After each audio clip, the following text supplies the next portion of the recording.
It's Friday, it's 12:15 and we're live in Westminster.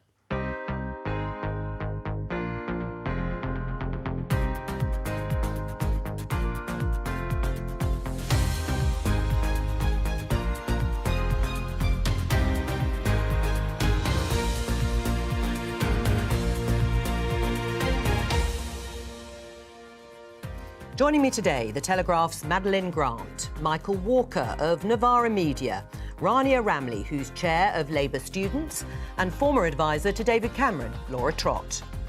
So, what's going on today?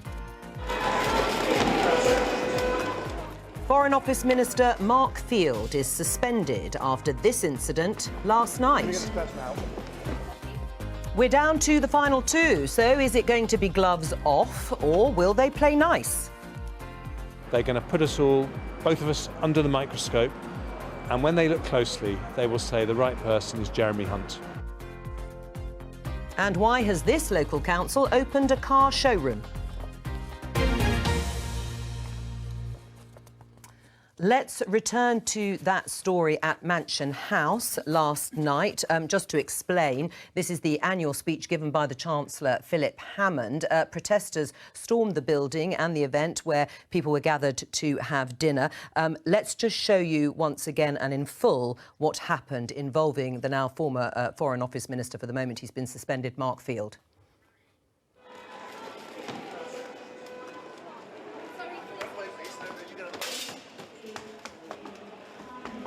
Can you get this person out? It's a peaceful protest.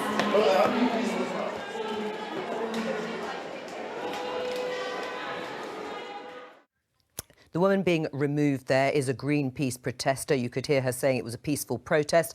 Mark Field has said he didn't know they were climate change protesters at the time. But just from all of you, did he overreact?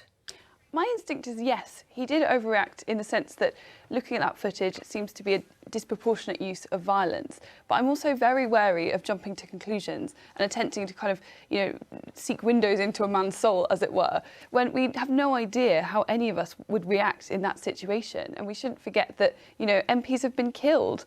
And when faced with, what is an obvious security breach, I just don't want to jump conclusions about how the rest of us would act in that situation. I mean, I think it's more than an overreaction, it was assault. And I think if you look at the whole video, this claim that he was actually under the impression that some MPs or even the Chancellor might have been under threat, I just don't think it's credible. You can see that the Chancellor's on stage, he's giving a speech, and these are clearly peaceful protesters who are making noise. They're not dressed up ready to attack someone. They're clearly there as peaceful protesters. And it was assault, and I imagine the police will be opening an investigation. But if you're looking to attack someone, I mean, you're not going to go in wearing like the equivalent of a striped shirt and a swag bag. You have no idea what kind of threat you're facing here. And I think there is also an assumption that because it was a female protester, that therefore it couldn't have assaulted an MP. But let's not forget that there have been a few years ago when the MP Stephen Timms was attacked in his constituency, it was by a female assailant. Do you think it would have been different if it had been a man then, being in this way sort of pushed out or forced out of the room?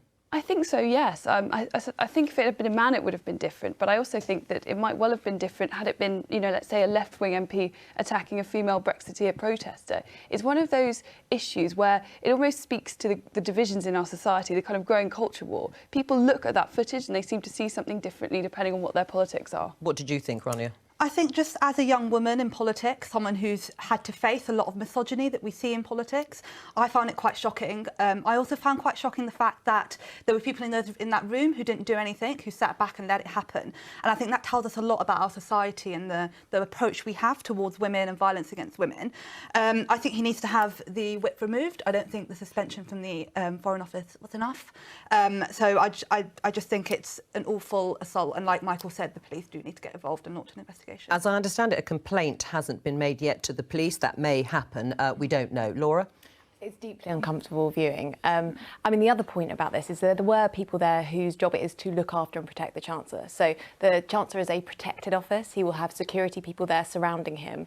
They will assess and take action against any threats. So it is extremely, I think, unusual behaviour to jump up in this way, and it feels horrible to watch as well. Well, let's read out some of the statement, in fact, all of the statement from Mark Field, who said a major security breach occurred at the dinner I attended last night when a large number of protesters suddenly and noisily stormed into Mansion House. In the confusion, many guests understandably felt threatened, and when one protester rushed past me towards the top table, I instinctively reacted. There was no security present, and I was for a split second genuinely worried she might have been armed.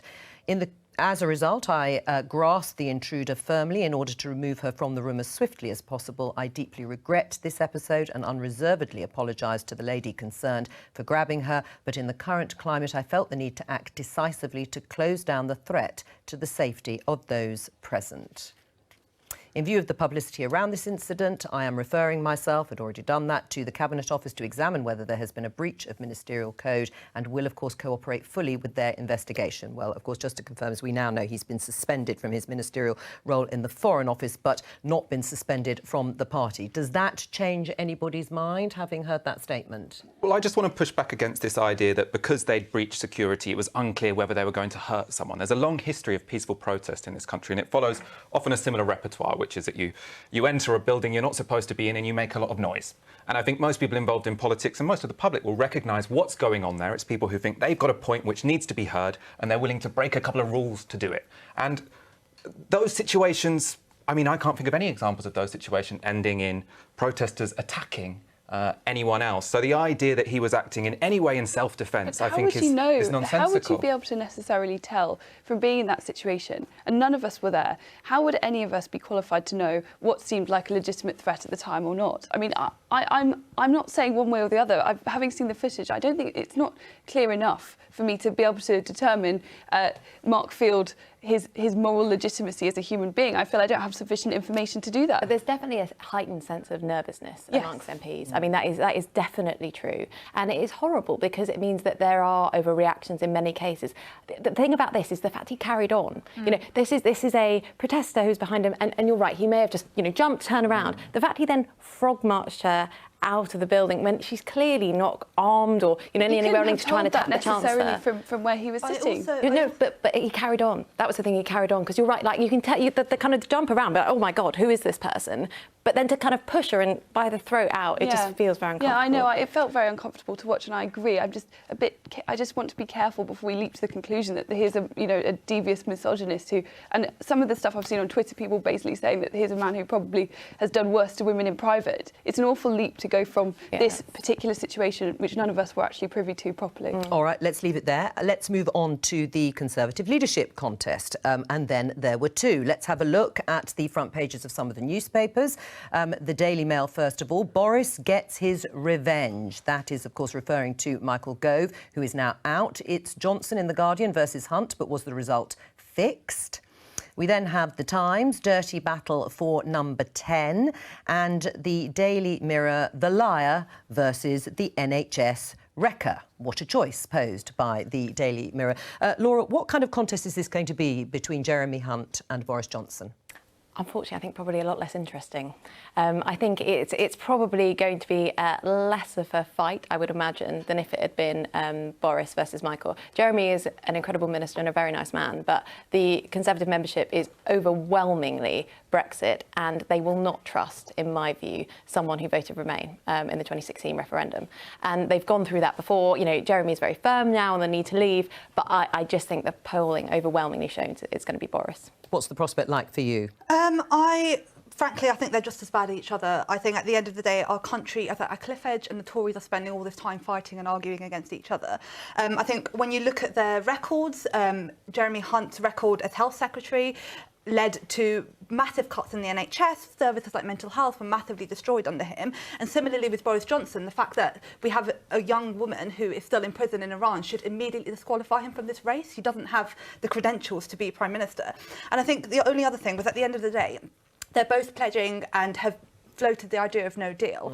And the fact that 0.25% of the UK electorate is going to give these politicians a mandate to take us out of the EU with no deal, when that wasn't on the ballot in 2016, is quite frankly just not on. And I think it just furthers the case for a people's vote and for a second referendum. Well, we'll talk about that in more detail. Is it a foregone conclusion that Boris Johnson wins this? Well, it certainly feels like it, doesn't it? But, you know, it should be said that the front runner very rarely wins this particular competition, and that might be something that Jeremy Hunt will take strength from. But I agree with Laura that I think this is so much fundamentally to do with Brexit. It's very hard to imagine how someone, even a kind of born-again leaver like Jeremy Hunt, could overcome that. And we shouldn't forget also that you know, Boris Johnson is very popular with the membership. He may divide opinion up and down the country, which I think he does to an extent, but you know, amongst the membership, he's extremely popular. I mean, could there be a situation where, let's say Boris Johnson does win this contest, he becomes leader of the Conservative Party and Prime Minister of the country, Jeremy Corbyn also continues as Labour leader, both of them seen by many in the electorate as divisive. What will that do to our politics with those two at the helm of the major parties? Well, I think at least in that situation, we're talking about a general election. So obviously, I don't think Jeremy Corbyn is particularly divisive. I think that's a lot to do with what aspersions have been cast about his persona. But that's somewhat besides the point. The point there is you have two leaders who let's say they inspire strong feelings amongst the electorate. Yeah. But at least in that situation, the electorate get to decide. What I'm worried about is what happens in between now and then.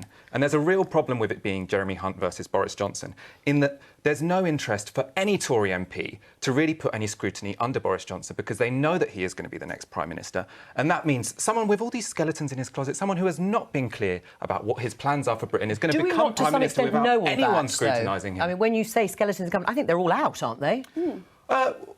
Well, I mean, there's enough that is out.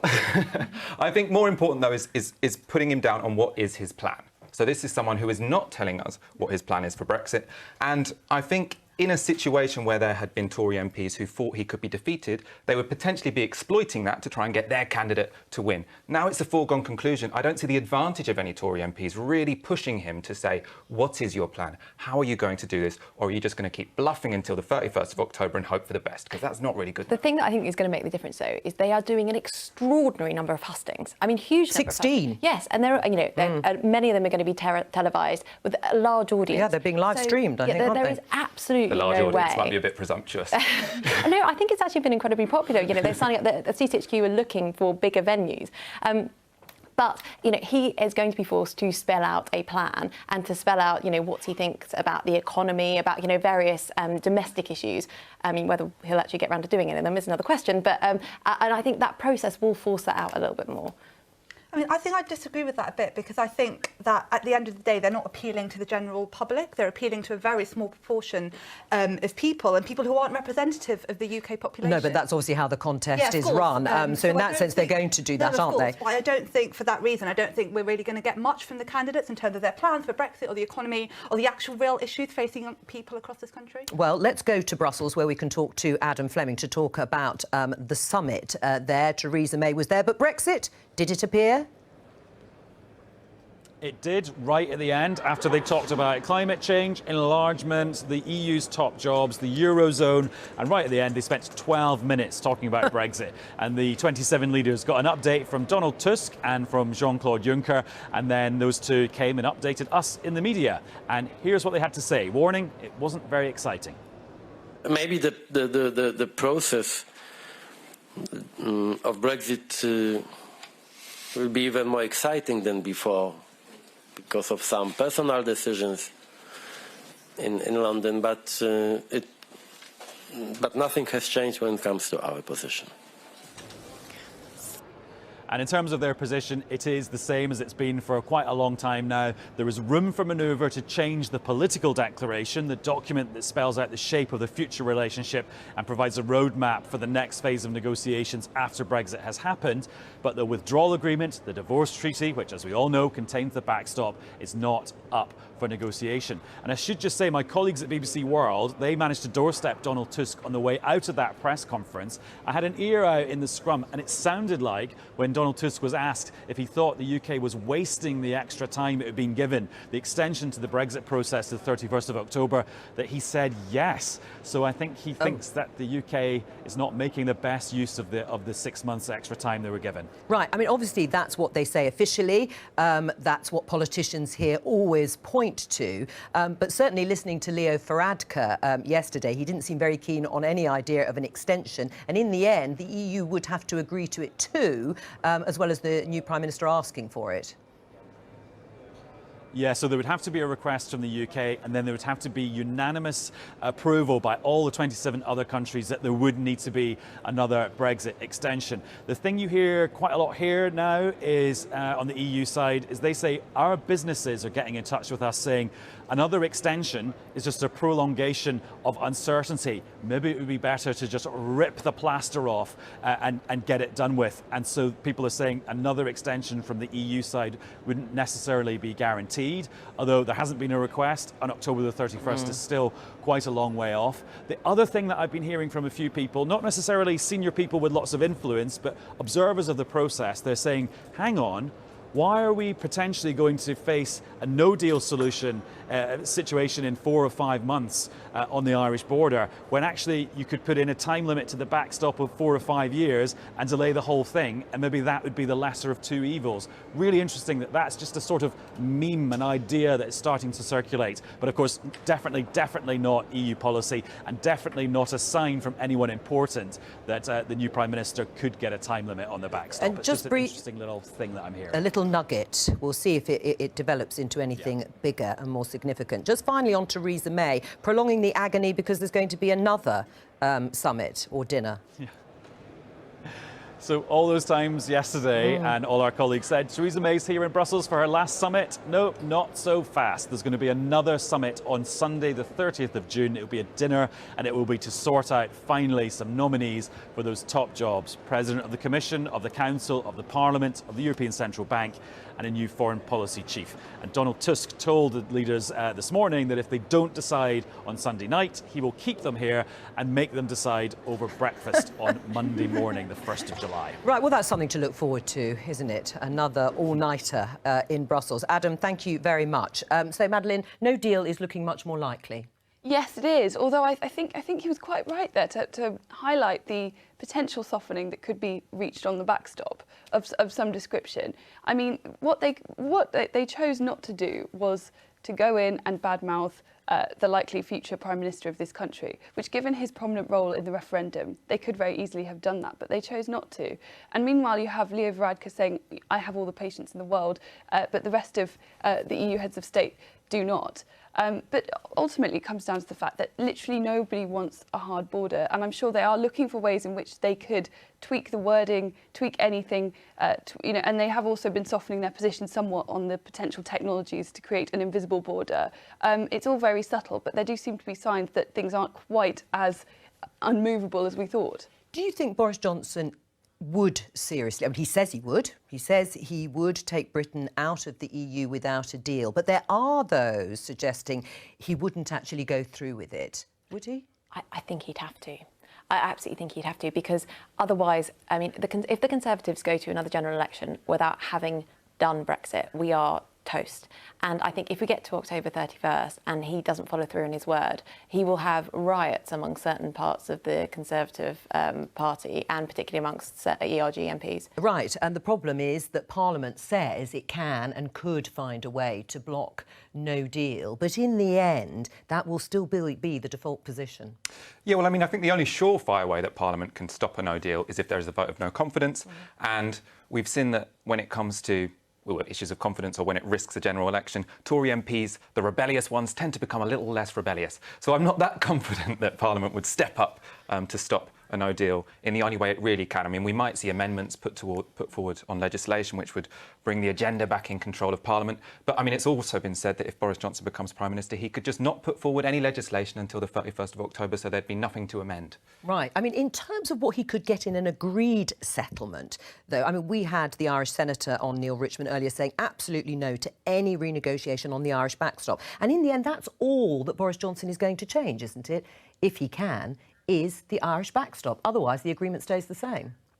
But that's ultimately all that is needed to change, because the one thing that did pass through the Commons was the Brady Amendment, which is all about going back and finding some tweak to that backstop. So, I mean, that's all you would ultimately need to do. But if he can't get that, and if the EU do stand unified, as Ireland says, then he will have failed.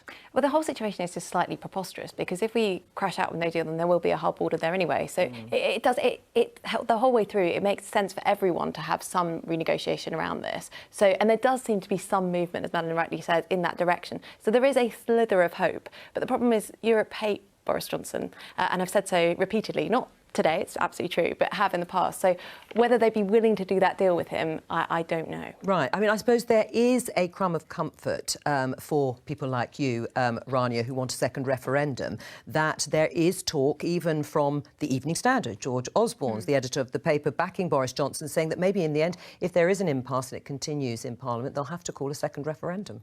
No, absolutely. And I think at the end of the day, what was offered to people in 2016, the reality's just changed. Nobody was talking about no deal. Boris Johnson and Nigel Farage made it very clear that they wanted a deal and wanted us to leave the EU on a deal.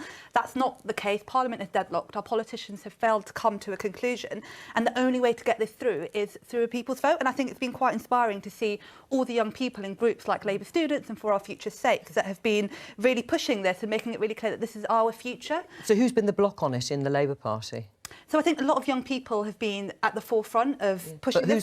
But who's been blocking it? Labour still haven't absolutely categorically stated that they would actually go for a second referendum. So Labour have said that they will go for a people's vote on any Brexit deal. I think the dilemma now and the big question for us is making sure that Labour campaigns to remain in the EU in that referendum, but that's the next step for me, for the Labour Party. Do you agree they should campaign for Remain? I don't think they didn't need to commit themselves to that at this point. I do think that... Really? They say they've been damaged themselves by not actually being clear in the European elections. Well, I think Labour have been damaged by not being particularly clear. So I think at this point, if you look at what's being said in detail, you can read from that they will back a second referendum on every deal. But often the way it's phrased is a little bit hedging so that no one quite believes that that's what they want to do. So I think they should come out and say more proudly, look, the mandate for Brexit, or there is no mandate for any particular Brexit which is on the cards right now. So let's have a referendum. But we as the Labour Party recognise that leave is a completely legitimate position. We want a plan on there that is an option that will be followed through on if the people decide to vote for it. The problem at the moment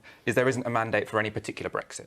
I think if Labour enter a second referendum or enter sort of, or if their position becomes that Brexit is now impossible, if they enter this sort of Project Fear idea of Remain is the only way, push out Leavers from their party, that could be incredibly damaging. So I think we need a refreshed mandate. It's legitimate to support Remain. It's legitimate to support Leave, as long as the plans are clear. I'd slightly disagree. I think that at the end of the day, people want their politicians to be honest and open about their politics. And Labour members, Labour supporters, the people who vote Labour are overwhelmingly pro-Remain and pro-remaining in the EU. All of our constituencies that currently have Labour MPs have a majority for a people's vote. And I think at the end of the day, we are an internationalist party that is fundamental to Labour values. It's why I joined the Labour Party. And for me, campaigning to Remain should not be a question. It should be something that is a no-brainer for Labour members and the Labour leadership. Well, I think there's two issues, right? So if there is a second referendum and Remain is on the ballot, I think you'll see a very energetic Labour Remain campaign. As you say, most of the members do seem to be in favour of remaining, and that's brilliant. You know, they can have this massive campaign. I don't see why the Labour Party, as an institution, has to formally take a position to Remain. I think we can have a vibrant Remain campaign, presumably a slightly less vibrant Leave campaign, and then let everyone. I mean, it's a bit like what happened under Harold Wilson. He said, "I'm going to take a step back." The problem here is that the people need to decide. I'm going to try and be as objective as possible. People want clarified information. They don't want to think everyone is partisan. No, I think when you're Her Majesty's opposition, when you're the opposition to the current government, you have to take a clear stance on these kinds of things. And I think this is one of the biggest crises that has faced our country for generations. It's going to affect us for generations to come. And I don't think the Labour Party, I think it's morally irresponsible for us to continue with this constructive ambiguity. And I also just don't think it's electorally the right thing to do. I think we'll be absolutely slaughtered in the polls. And we saw in the EU and local election results, the Labour Party didn't do well because we can't get away with sitting on the fence for very much longer. We're not pleasing either side. So electorally, I think at the moment people are understandably a bit annoyed that Labour seems to be saying, oh, maybe we'll give you a second referendum. Maybe we'll give you a second referendum. I think that ambiguity has to change. They have to say, look, if you want a people's vote or a second referendum or whatever you're going to call it, you have to vote Labour at the next general election and we will 100% make it happen. No ifs, no buts. But I then don't think we have to, as a party, say we will be the party for Remain. I think we have to say that we will be a party for the nation. All right. Well, let's have a look at this in The Sun.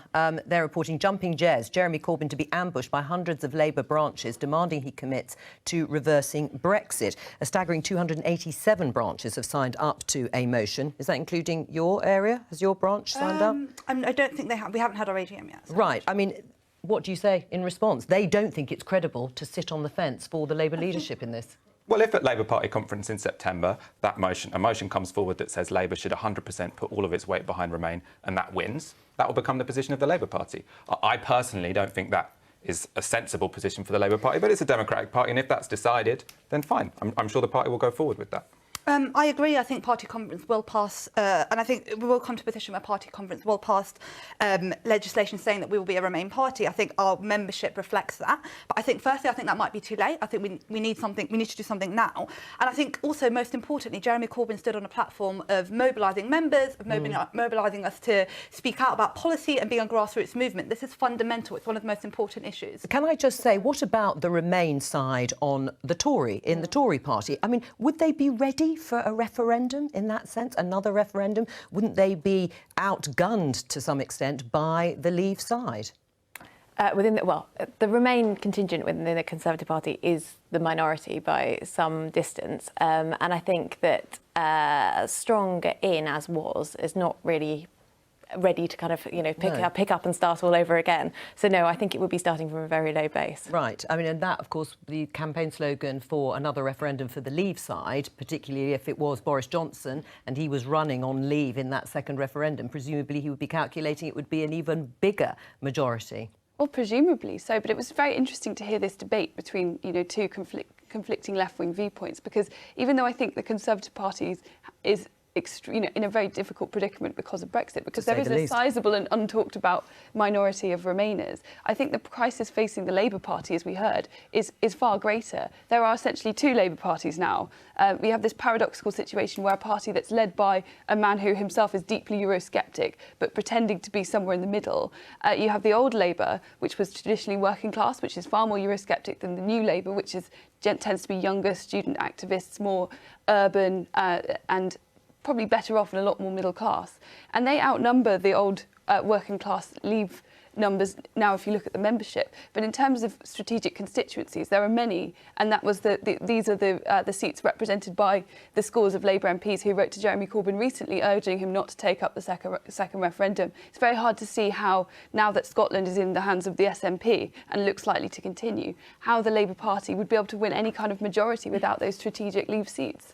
I mean, I'm not going to deny that the Labour Party needs to be clearer on our Brexit strategy. I've said that. But I think it's quite unfair and not very genuine to compare it to the Tory situation, because we're only in this mess because David Cameron tried to solve the divisions within his own party. That's the only reason. No, I'm just saying in terms of who's having a more difficult time. I think most Tories understand what needs to be done, which is to leave the EU, and it's a very small minority that don't, whereas the Labour Party is actually more divided. That was my point. Let me just bring some news, because you may not have heard it. There is going to be a by-election, early test for the new Prime Minister in the seat of Brecon and Radnorshire. The Tory MP there, Chris Davis, was found guilty, convicted of expenses fraud, and there has been a recall petition. It was triggered automatically.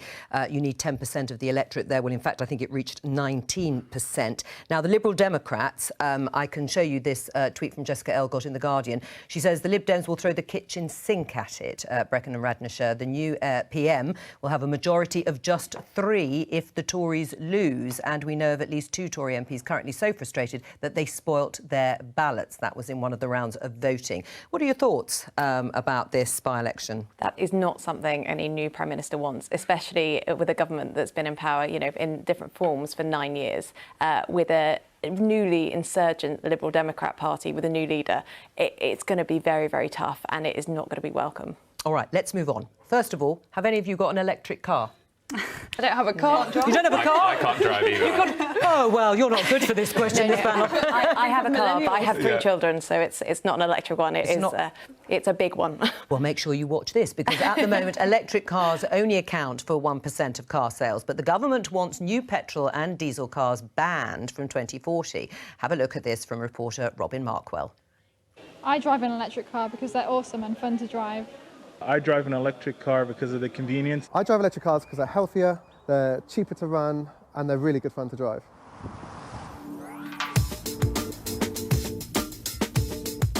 Some have already switched, but most of us haven't. That's despite the government saying it wants to end the sale of new petrol and diesel cars by 2040. Despite all the hype, electric cars are yet to really take off. They're expensive, the batteries run out, and then you've got to charge them up. But here in Milton Keynes, they're proving popular. So what's their secret? Drivers have been offered sweeteners to switch, free parking in more than 15,000 spaces around Milton Keynes, more places to charge up than anywhere else in the country. And right in the middle of town, a car showroom like no other. There's no hard sell, no one brand is pushed over any other, and it's owned by the council. Their mission? To educate. Most people don't get to see electric cars. They hear a lot about them, social media, news, etc., but they don't really get to be hands-on with them. The driving experience is the one big thing. We try and get people into the cars to try them. That is a massive normal shock for them. So I often refer to petrol as like dinosaur juice, just because it feels like an older way of doing things. It's expensive. You've got to go somewhere to like fill it up, whereas at home I could just plug in and be done with it and wake up in the morning and it's, fully charged. Just down the road, I meet a former petrol head who has now converted. For him, electric is the only way to go.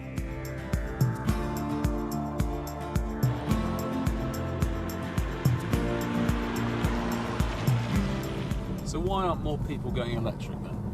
I think it's just education. I think the actual cars are currently more expensive than their petrol or diesel equivalent, but you save so much money on fuel. And if you were doing a 50-mile round trip to work every day, it would cost you a couple of quid.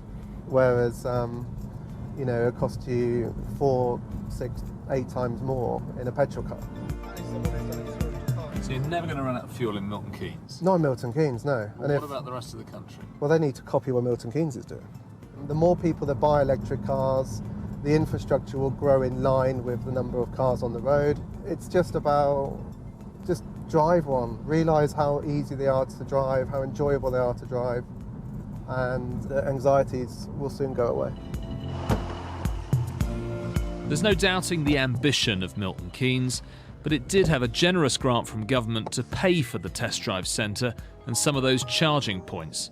As this self-styled city built around the car motors ahead on electric, can the rest of the country catch up? Well, despite the fact that you haven't got cars, you two, and, you haven't got a car, but you two can't drive. What do you think about the idea, the prospect of an electric car? Does it appeal?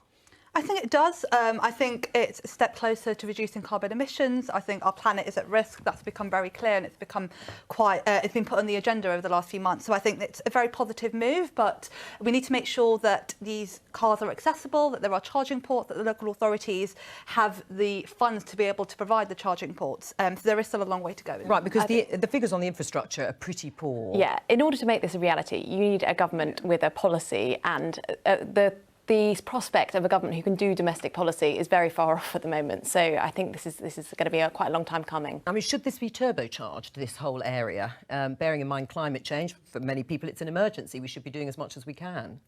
Well, I think that government can certainly create the right incentives and giving tax breaks and this sort of thing.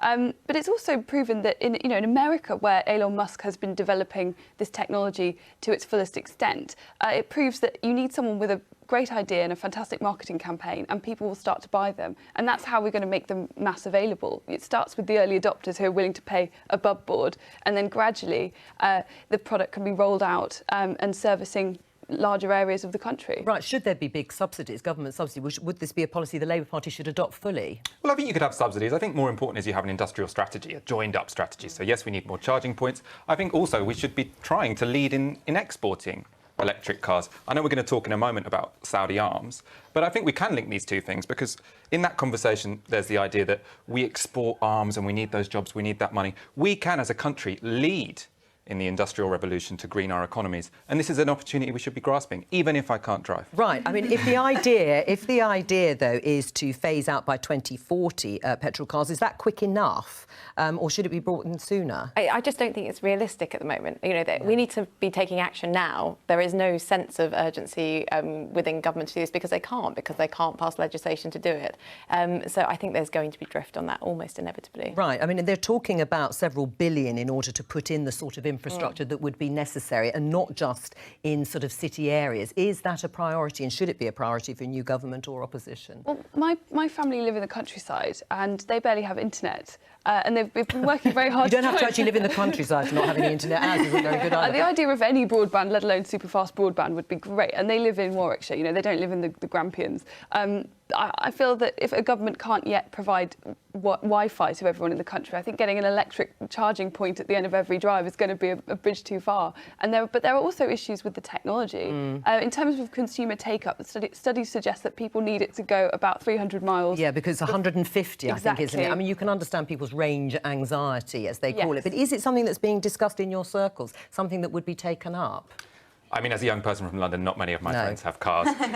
but I do just think it's worth saying we should be demanding that the government turbocharge this. And in terms of the cost, we often see, oh, should that money be spent on something else? But it's not really zero-sum. So someone like Mariana Mazzucato, who I know has been on your show before, she talks about how we need a mission-oriented economy.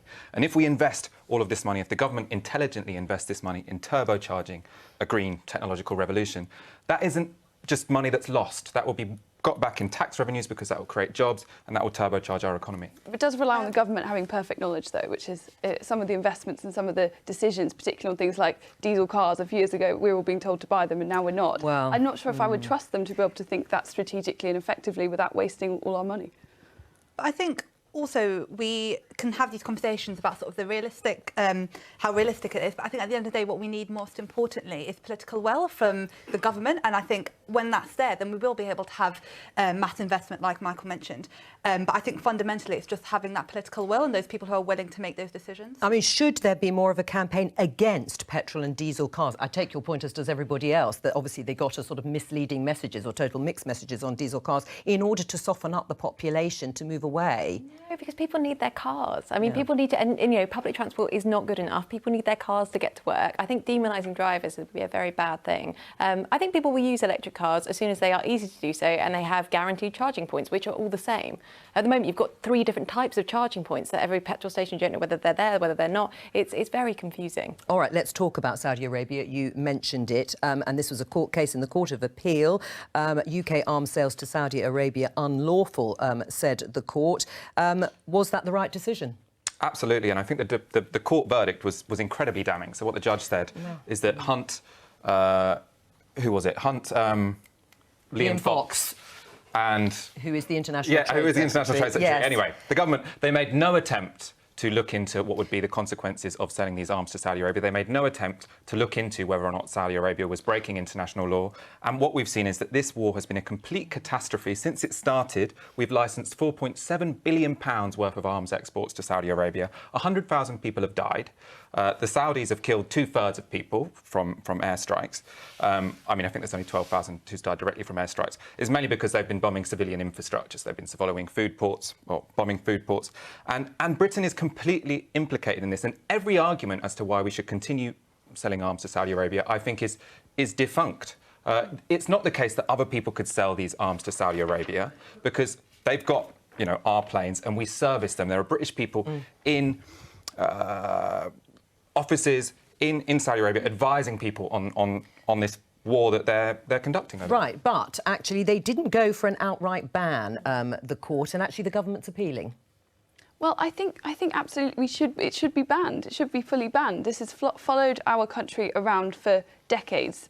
Successive governments have kowtowed to this country, which is responsible not just for the atrocities in Yemen, but for exporting their particular hateful brand of Wahhabism, paying for madrasas that essentially teach children to hate the West, fostering terror. I think that, you know, we need more action and we need to divest ourselves of these ties sooner rather than later. What do you make then of the government saying they're disappointed by the ruling? Well, I mean, the ruling, I think, is a review. It is. Yeah, rather than a suspension, because I think these are political decisions. Saudi Arabia is, you know, for better or for worse, a massive ally of the UK. And until that decision changes, then arms sales, I think, are a consequence of that. Now, arms sales in this whole area is incredibly uncomfortable. Arms sales are not sold for nice purposes. These things are not there sold to be kind of kept in a cupboard.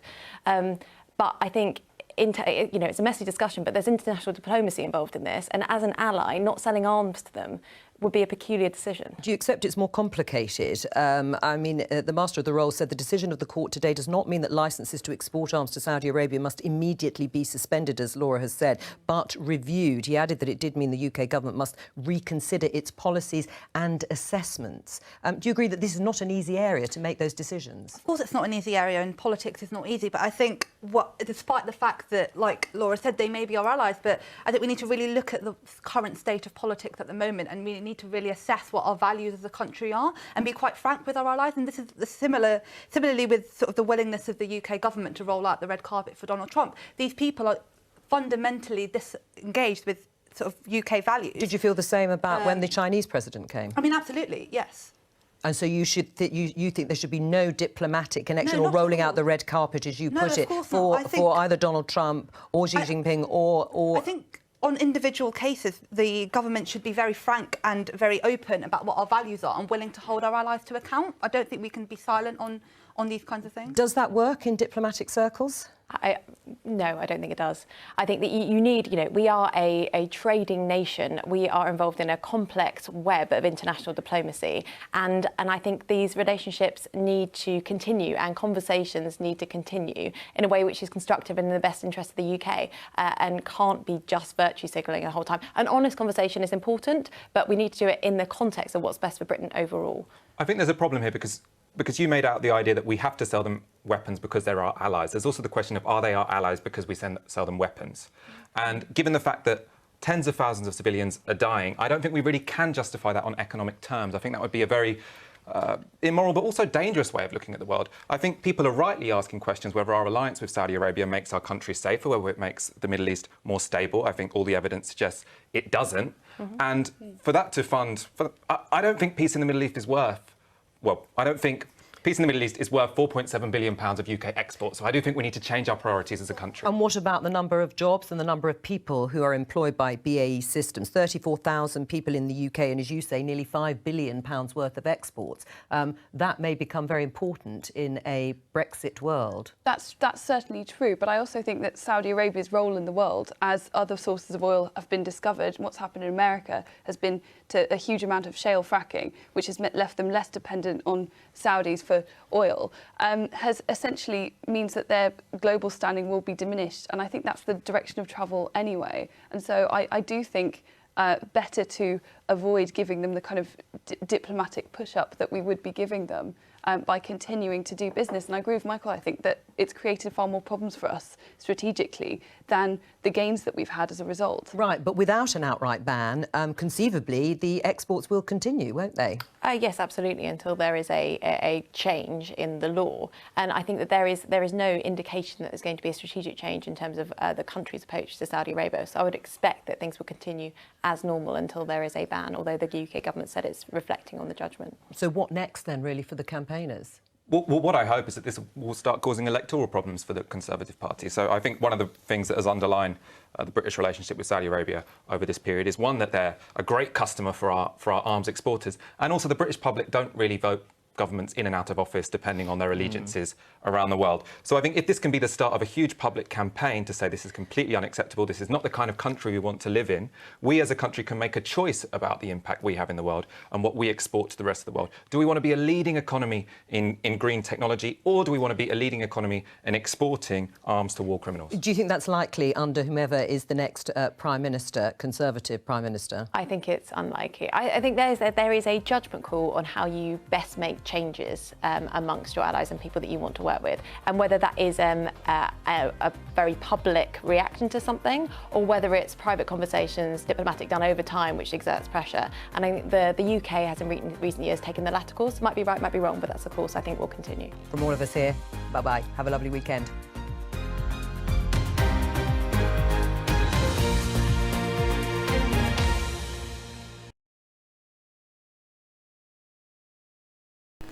Oh well, you don't get any news night today because I did it yesterday. So, no stream. End of stream. Boo. Oh well, you should have something to watch, eh? I will be back on, I don't know if it's tomorrow.